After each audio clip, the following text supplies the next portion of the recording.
So number one thing you got to do is this. You got to change the target, and you need to look at the target daily.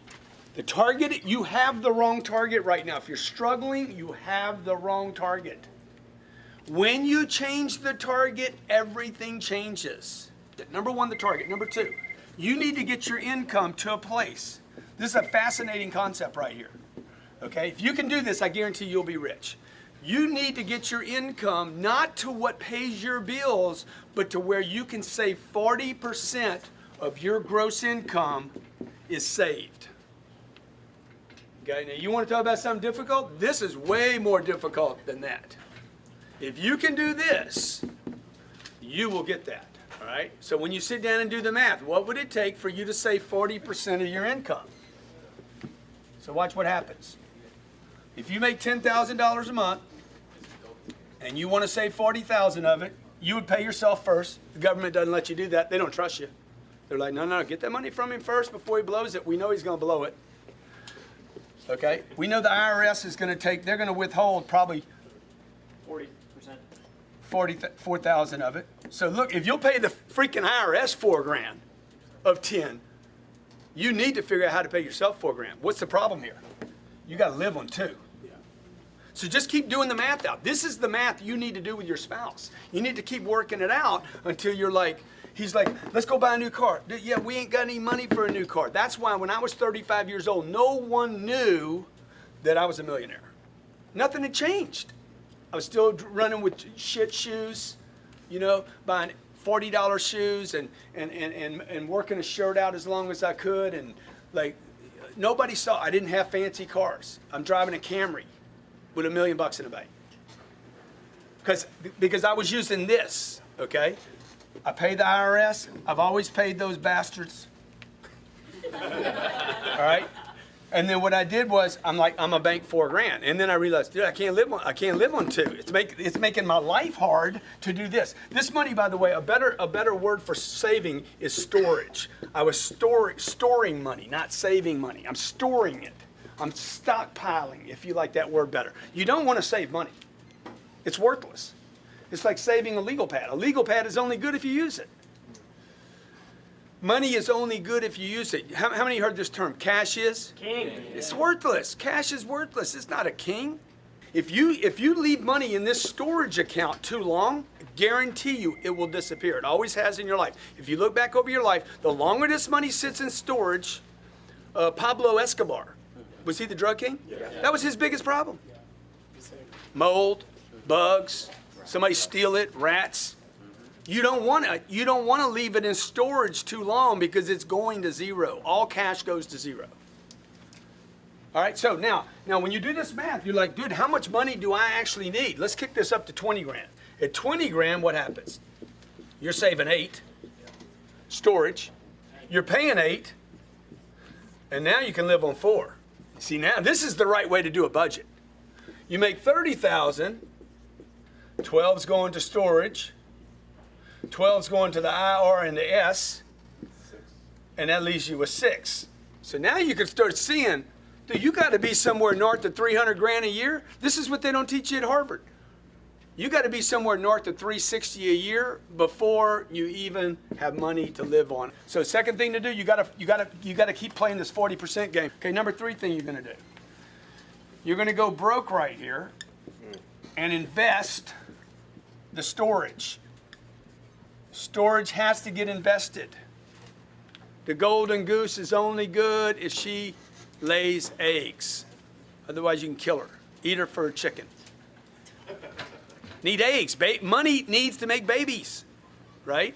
So your goal right here is to invest the storage money and continue to do that until this money over here, the passive money, is equal to your income. Tough game, man, right? So what would I do? I'd go out, I'm gonna make 30 grand, I'm gonna store 12, I'm gonna pay the IRS, I'm gonna live on 6. In Miami, you're like, there's no money left over. But there's 6 grand in storage right now. 6 grand, 6 grand, keep pumping the 6, keep pumping it until you find a place where you're like, I'm gonna invest this money now. When you make this move right here, do not invest in anything that is a maybe. Okay? You don't want to put your money in anything that's, Bitcoin. dude, you can't risk this money. Warren Buffett says, don't lose money, number one. Number two, don't lose money. I would tell you, number three, don't lose money. So what can you invest in? You can't leave it in the bank because that's losing money. They don't pay you anything. Takes you 833 years to double your money at the bank today. 833 years to double your money at today's bank rates. So if you guys don't know this, you need to start looking at this saying, hey, at night, man, what am I doing with my money, man? Confront the beast, right? So right here, the passive income, your target right here should be my passive income now exceeds my monthly income. You just need to do the math on it. Okay, so look, it's simple. Target, what's your new target? Freedom. Yeah, freedom. But let's put a number on it. Dude, your first target should be $10 million and nothing short of that. And everybody in the room can do it. Okay, I can show everybody in the room somebody on this planet that came from your situation that's banked $10 million. Probably worse. You don't need a degree. Oh yeah, I can show you for every case bad problem you got. I can show you somebody you'd trade problems. You'd be like, no, I'll keep mine. You keep yours. Second thing, you got to get your income to 40%. You got to get your income to where you can bank 40% of your income. This is the most difficult part of this in the beginning because you're starving here until you confront the real problem. The real problem is income. Third thing is, this money, you need to stay broke with this money. You need to get this money in a sacred account somewhere where no one is going to jack with this money. Here, I'm busted all the time. I'm broke all the time. This is what I got on me today. Okay, like I'm piling up everything right now to make another deal. Right? So that's what it means by being broke. It doesn't mean get money, blow it. It means get money, store it. Okay? Find a place that's going to go where you don't lose the money. Number three, don't lose money. Cars, don't buy them, lease them. Okay? Where you live, don't own it, rent it.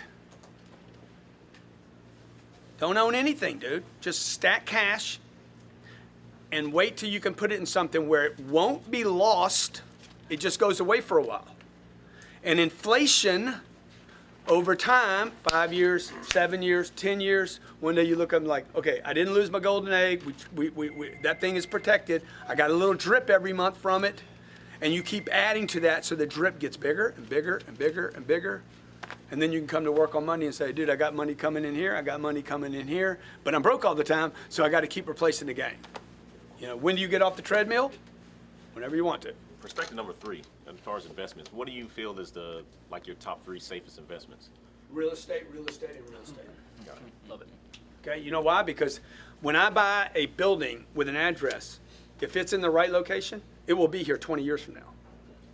So I had a guy call me about car dealerships the other day. I said, dude, I don't want to buy car dealerships. I don't even know if they're going to be here. So I'm not buying Bitcoin. I don't know anything about Bitcoin, man. You want to give me some Bitcoin? I'll take it. But I'm not buying Bitcoin because I'm not buying Twitter stock. I don't know anything about Twitter. Is Twitter going to be here in the future? I don't know. I only invest in things that I know will be there in the future, excluding my condo. I'm not going to buy that. I don't need that. I want to buy things that people pay for. So this investment right here needs to produce what? One of the criteria, can't lose money. Number two, it has to give me a drip. If it don't have a baby, I ain't buying it.